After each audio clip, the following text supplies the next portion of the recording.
been amazing and you've achieved really highly. But I think one of the most important things to us is that you are doing a job in which you are really happy, that you really enjoy. And it was something that you actually were quite unusual, I think, because you almost knew from quite early on that this was the path that you wanted to go down. And you went for it, maybe in an unconventional way that you'll tell me about, but you definitely went for it. So thank you, Bill. So, hi guys, I'm Bill. I was actually one of the first urban scholars here back in 2004, 10 years ago.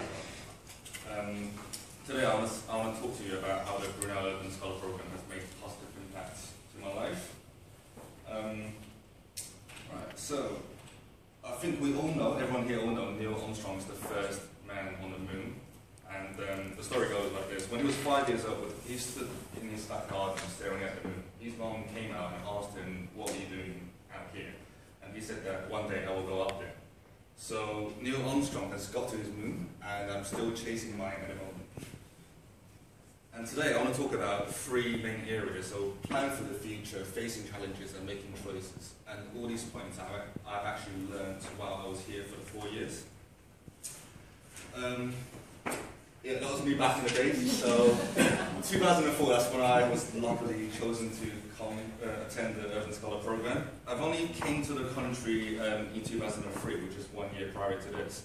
So apart from learning what everyone is learning now, I've actually learned English as well. And I was given the opportunity to speak as a student representative at the National Able Children Conference in 2008. And I met Mrs. Sarah Brown, the Prime Minister's wife at the time, and it actually gave me great encouragement. And at the time, I just finished the whole program. And here, I want to say a big thank you for all the Urban Scholar teachers and who actually made this happen for all of us and giving us this great opportunity. The first point would be planning for the future, so to set long-term and short-term goals and to be proactive. So, what is your dream? I knew I wanted to become an architect since I was 10 years old. And one of the reasons because my grandfather was one of the first generation communist architects in China.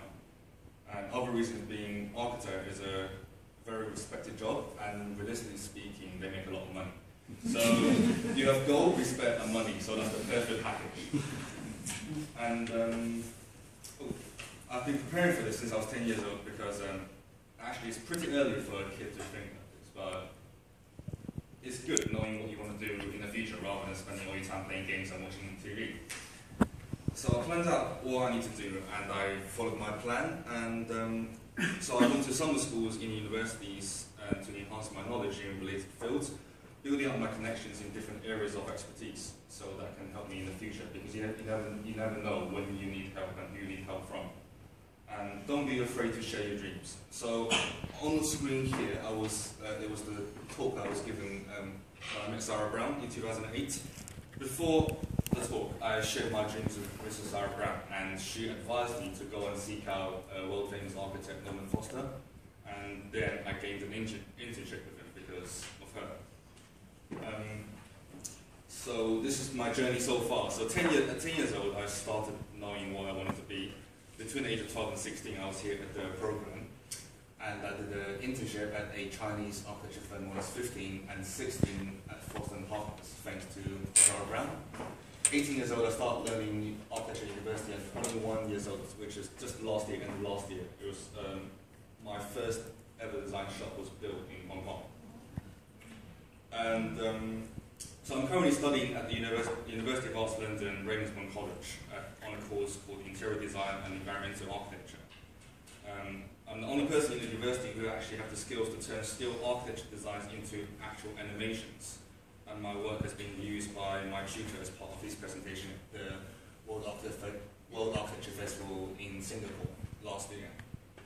And here, I just want to show you a short film animation I've made, which has been shortlisted by the Brunel Urban Crash competition last year.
this is my journey so far. So I've designed this and it's been shortlisted by the competition, but they didn't build it because it was too expensive.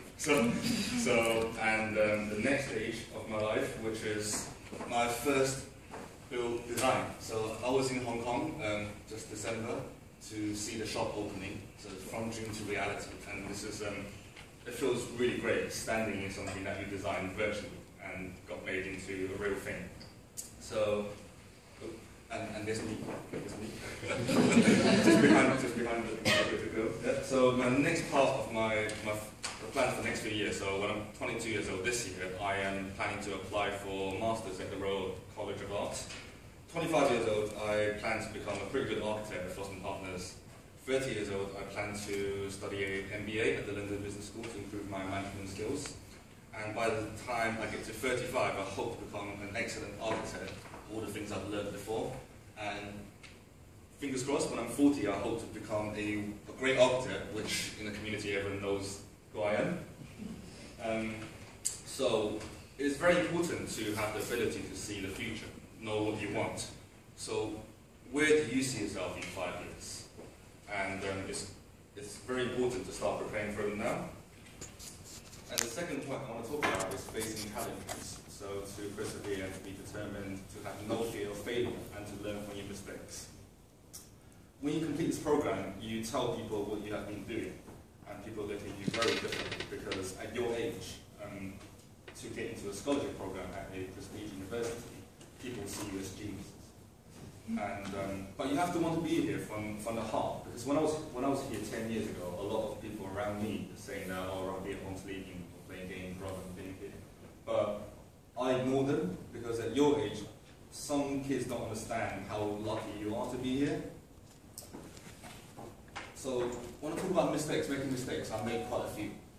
So number one, do not be afraid of making mistakes. Number two, be confident. And third, what's really important is what do you do after you make those mistakes. When I was doing my A-levels, I kind of went rebellion over the roof. I ended up with grades spelling out do. So D-U-D-E, that's my grade. Just tell Jim to close his ears. So for most people that was like the end for them, and they just go downhill, but I didn't give up. I snapped right out of it, knowing that I made a mistake. I have to get back on my feet and toughen up. So I actually applied for a year of foundation at the St. Jose Masters. I spent a very long time making my portfolios, making up for the grade I didn't get. And luckily, they ignored my grade and told me to go and study there. The reason why they see my work as such a quality is because I was on this program. They gave me the idea and the view to see what I need to do for the future. So I started learning professional softwares years ahead of others even have any ideas about them. So the only reason why St. Martin's let me in is because I can use professional software, which others couldn't. And so while other kids are playing on their Xboxes and PlayStations, I was learning. And in the long run, it will benefit you greatly. Making choices. So you have to resist peer pressure, have an opinion of your own, surround yourself with who are radiators and not drains, to always ask for help and to make informed choices. So if I had given up there when I had to do grades, I'd probably end up in places like Lidl, stacking shelves, and not be here talking to you. And the lesson I have learned from this is to make sure that I'm always on track. If you make a mistake, fix it. Use the power of your own hands. Don't just sit there and blame life for everything.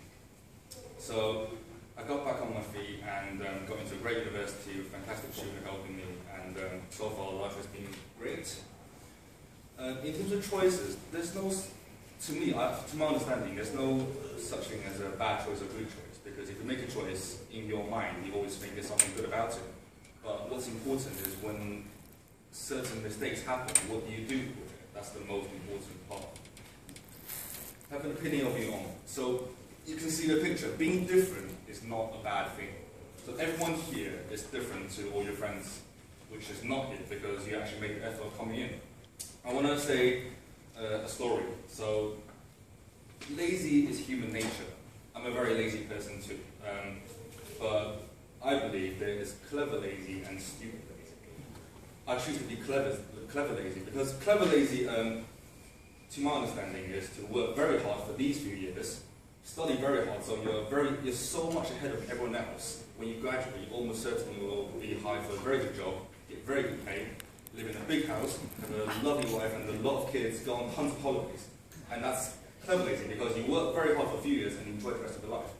But stupid lazy is what many people are doing nowadays. They slack off while they're meant to be studying, playing games, watching TVs, and then they will make up for it by working very hard on low pay for probably the rest of their life. So it's up to you to choose to be clever lazy or stupid lazy. Resisting peer pressure.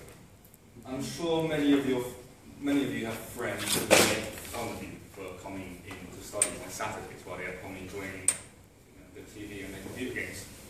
But don't feel bad for yourself, feel bad for them, because you're extremely lucky to be here while they can't.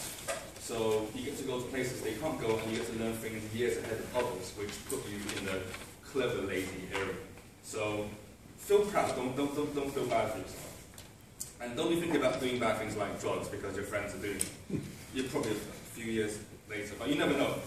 You never know you've got friends who's doing these kind of things. So I'm at university, I actually know people in my class or people I know doing drugs, and they actually offered me some. I said no.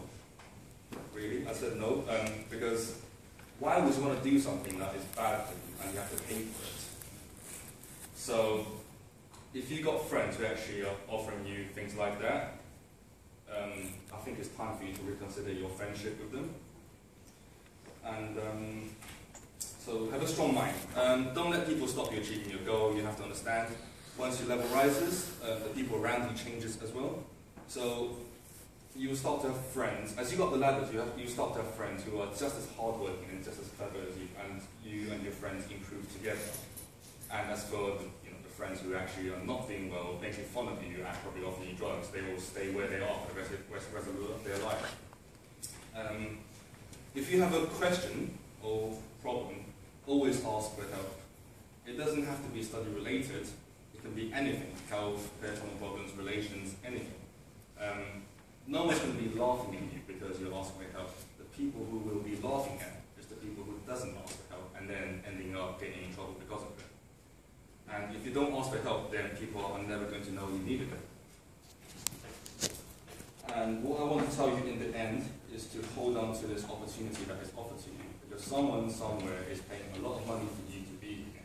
So learn as much as you can, take advantage of it, and make something of yourself in the future, and come back and give a talk. Because it seems like it's almost yesterday I was sitting down there with my mom watching someone else talking up there, but it's 10 years ago. Time flies. And just to finish off with a Chinese saying, so a journey of 1,000 miles must begin with the first step. At the Brunel Urban Scholar here, this program will be the first step for many of you. And thank you, special thanks to Carol, Elsa, and Katrina, and all the teachers for making this happen. And yeah, thank you.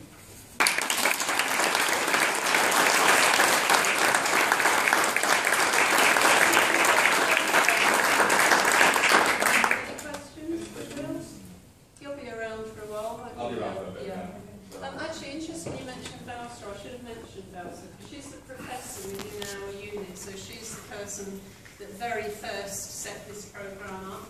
And she often says she started with naive enthusiasm, so it was a naive enthusiasm to want to do something, and then she's seen it just mushroom, but unfortunately she can't be with us today.